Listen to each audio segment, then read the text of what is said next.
Hello, I am Jillian Randall, and today I'm going to be discussing why we need a better prevention and to actually break the stigmatism and talk about teen pregnancy and safe sex.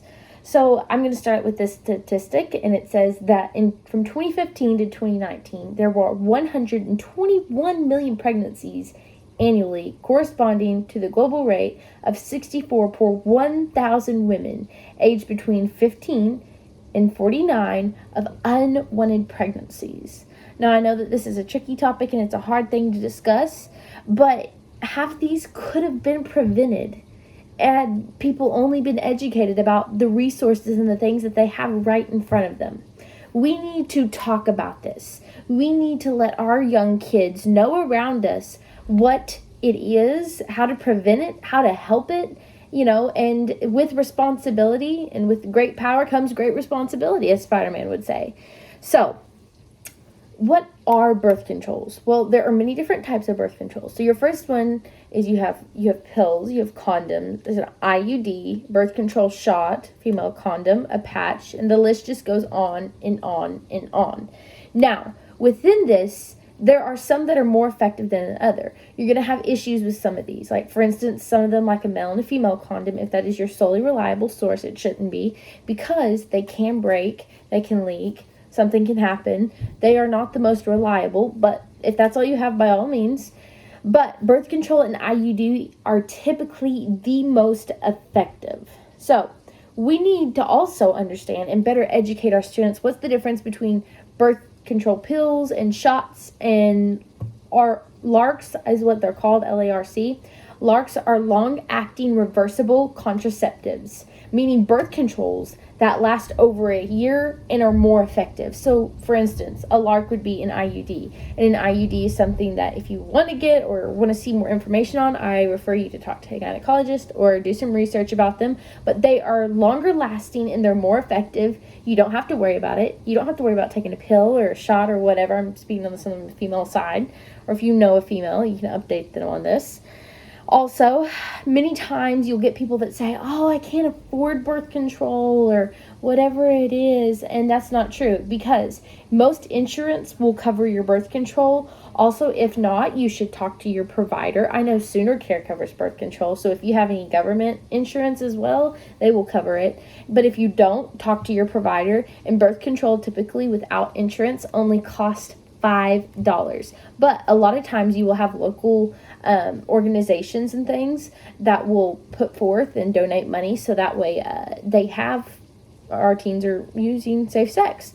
So the statistics of teens seeking out birth control is 91% of sexually active teens using birth control. That's typically according to the CDC. Now, the side effects of early age sex, the list just goes on and on and on and on. So according to the News Medical of Life Sciences journal, there is a time in a nervous system development when things are changing rapidly, and a part of those changes are prep for adult reproductive behaviors and physiology. So what happens is if, at a young age you're sexually active or whatever it may be, it disrupts this and it sends a nervous wave shock, because they've found that studies that the nervous system doesn't develop as well over time when you are sexually active at a younger age.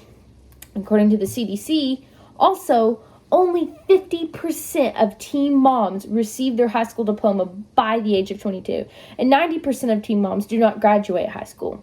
So here's two things you already have on top of this, is like the negative effects of having sex at a very young age. Now, what would be considered a young age? We're talking from the developmental period. Most females stop developing about 19, 18, but males will continue to develop until the age of 21. So they're still within that developed pyramid. Now, why should we be teaching unwanted pregnancy prevention? Why should we be teaching this? Well, the answer is we need to have comprehensive sex ed. Why we need to be teaching this is so that we can stop unwanted pregnancies. We can stop poverty, because a lot of times this stops women and men from going to college and getting a better job and whatever that may be. It puts a strain on you. It's a financial strain. Not to say that a child isn't a blessing, because they are. but it is a hard thing to do. And you're raising another life. You're bringing another life into this world. You're taking care of it. You're feeding it. You have to work and put meal on the table for it and take it to school. And it's just, you have to. But the answer is very simple. We need to have a comprehensive sex education in our school systems.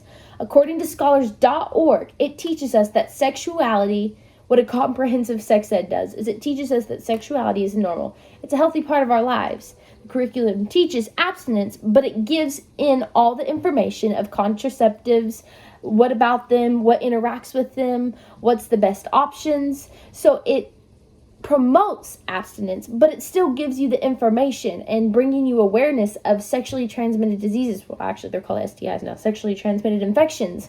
And so it teaches students, because inevitably kids are going to have sex. Let's just be honest. Your teenagers, they're creatures, and they're going to do that. That's what's going to happen, okay?